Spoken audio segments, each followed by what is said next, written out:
Teď budeme lepit největší díl, co většinou na autě je, což je tady ten blatník s tím ačkovým sloupkem, nebo s hranou té střechy. Tady na té pravé straně je ještě nádrž. Zase tím, že je to ježděné auto, tak je lepší si to rozebrat, protože tady v různých těch zakoutích a mezerách je zase smetí, takže si to vyčistíme. Jo, tady to BMW má takový zobáček, který to jistí. Jo, povolíte tady zobáček, vytáhnete si ten kryt ven.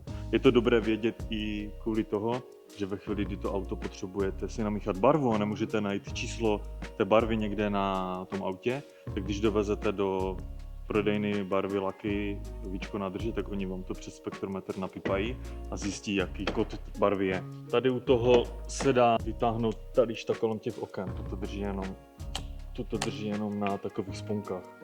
Zase BMW, mají to prostě dobře vymyšlené. Tada! Jsem si říkal, že normálně bych to kradl a pak bych to na internetu prodával zpátky těm lidem. Prostě to tam prostě vůbec nedrží, podle mě se to nedá ani koupit a bude to stát jako hrozný nesmysl tady ten díl. Tady je zase vidět, co všechno číhá za nástrahy u auta, které není nové. Ono samozřejmě tady ta špína je i na autech nových, ale ne v takové velké míře. Ale může se prostě stát, že vám tady z toho vyteče právě to smetí. Proto jsem to potřeboval sundat, jo? Takže to si teďka vyčistíme. Ty vole, teď jsem si to nalil na tu židli. Počistíme si zase tady tu gumičku tím pařačkem a tou vodou, to z toho krásně dostaneme pryč. Pak ještě si tady pomocí stěrky zvedneme tu hranu, protože tady pod tím samozřejmě se taky ukrývá spoustu nečistot. Ty musíme dostat pryč.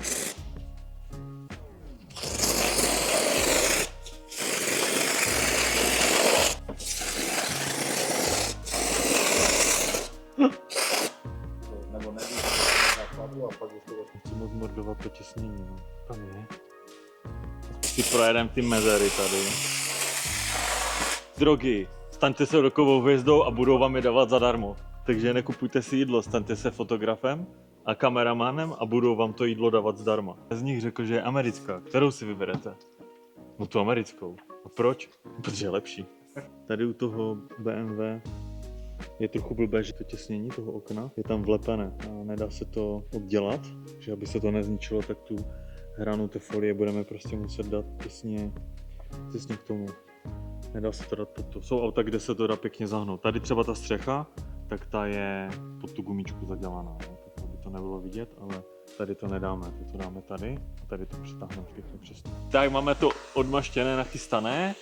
Ale vzhledem k tomu, že to auto tu stojí už nějakou chvíli, musím si odstranit ten prach tady, co by tu lítá. Takže si můžu někde škrtnout tou folií o nějaký boční díl, který nemám na lepení, ale už je hotový, ale může na něm být nějaká nečistota, takže si to zase všechno ostěrkuju. Což zase přináší druhý problém, ve chvíli, kdy někde nastříkám prostě ten roztok a tu vodu, tak se mi zase může někde vyplavit nějaké smítko. Že prostě něco za něco. Kryt na kolo nemám tady, takže si to namočím. Ale ono to nebude lítat. Tak. Víš, proč tady mám tyto dva plánky záhadné? Protože to auto tím, že se lepí do matné folie, znamená, že bylo lesklé, bude matné, tak v tom programu to auto samozřejmě je celé. A všechny ty díly jsou pohromadě, ale ty matné díly se musí oddělit od těch lesklých.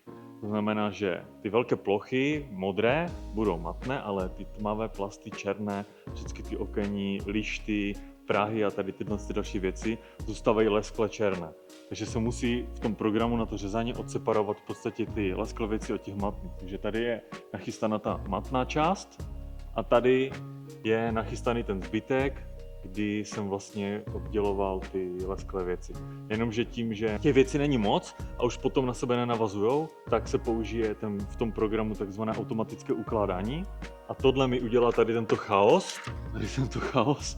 A já potom musím hledat, co je co. Takže tady jsem si vytiskl to, jak ten dílek má vypadat a tady si škrtám ty dílky, které už se mi podařilo najít a nalepit na to auto. Je to taková mravenčí práce. Takže fit check. Kámo, tepláky v hodnotě tvojeho půlročního platu. Zde je bystré oko, si všimne, že tahám tu zadní čtvrtku, nebo teda ten blatník. A toto je v podstatě vrch a hrana té střechy. správně by měla jít někde tady takhle dolů, k tomu blatníku, co je tam. Ale já, vzhledem k tomu, že jsem kluk mazanej, jsem si ten ačkový sloupek narovnal do roviny a tím jsem si ušetřil tady ten prostor a vrazil jsem si tam ty dveře a díky tomu jsem si ušetřil prostor na ten zadní nárazník. Že ono to jde udělat i takhle chytře, že si to v tom programu narovnám, nedodržuju ten tvar toho auta, ale já si tu folii potom vytvaruju až na tom autě a potáhnu si to dolů. To je takový life. Skvělé na tom předřezu to, že ve chvíli, kdy si to takhle tady nahodíte na tu čtvrtku a hezky si to pohladíte těma rukama, tak ono se to takhle pěkně přilepí a vlastně půlku práce už máte hotovou, udělá se to samo. Tady si to pěkně dáme pod to, tady to dáme dolů, tady se to vystěrkuje a jediný jako problém, který může nastat, je tady, že se tu dělá ta vlnka, ale to mi si tady takhle pěkně potáhnu, srovná se mi to a teď vám ukážu to kouzlo, jo, protože tady to vlastně pokračuje takhle rovně, ale já tím, že to tady napnu a potom to tu trochu zahřeju, tak si to tady zahnu a ušetřil jsem si tímto místo na tom listu. Jo. Takže mi to tady takhle hezky vyjde a pak si ukážeme figl, jak to tady obalit ten roh.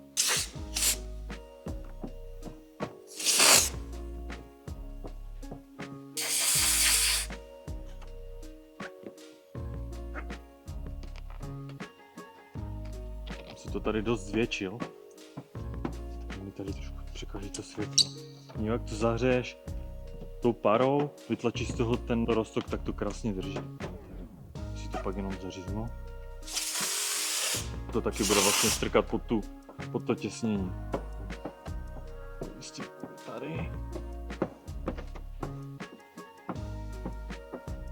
Nikdy nedovol, aby tě strach z prohry vyřadil ze hry. To musí být na tom herním automatu nalepené.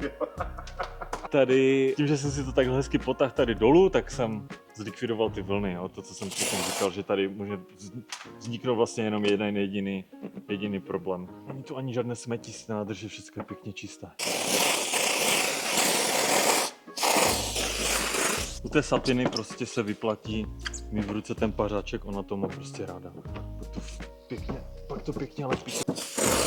Tak, strčím pod tu gumičku, nemusím nikde nic řezat a bude to vidět, jo? Bude to krásně jednolité, až to potom vysušíme. Já už si to tam dám teďka ještě za mokra, aby se mi tam náhodou nenazlínala nějaké smeti od někde. Muset trošku přizvednout. Pozor, na to tady mám speciální šprtátor. Tuto golden špachtli, která má takový zoubek. Hezky to zvednu. Chci to narvat pod to, víš. Tady jsem si tak ten rovný ačkový sloupek jsem si tady tak krásně stáhnul dolů. Ještě tady mám rezervu a hezky si to obalím tou folií. Tady si to vystěrkuju, říznem si to a pak si to tady takhle prstama roztáhnu, ať se mi ta folie zahne dovnitř za tu hranku, aby to nebylo nikde vidět. Když to dám takhle, tak to tam nevěde. A když to tady takhle hezky potáhnu, tak se mi ta hrana tady obalí a bude to tam pěkně držet. Tady si to zkrátím, že se to takhle zahne dovnitř a tu už jsem to strčil pod tu gumičku tady tímto udělátorem. A to potom můžu zahnout.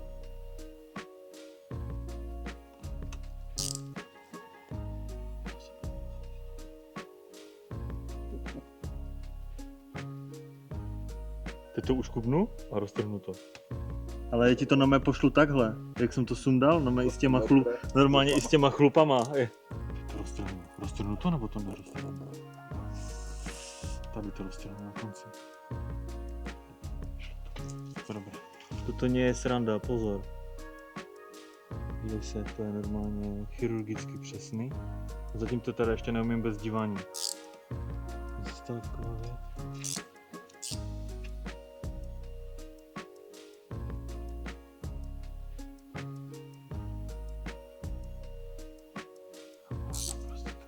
Ty si normálně vyklubím zapěstí. Na co čekáš? Na co čekáš? Tak na co čekáš? Skoč, dělej! Na co čekáš?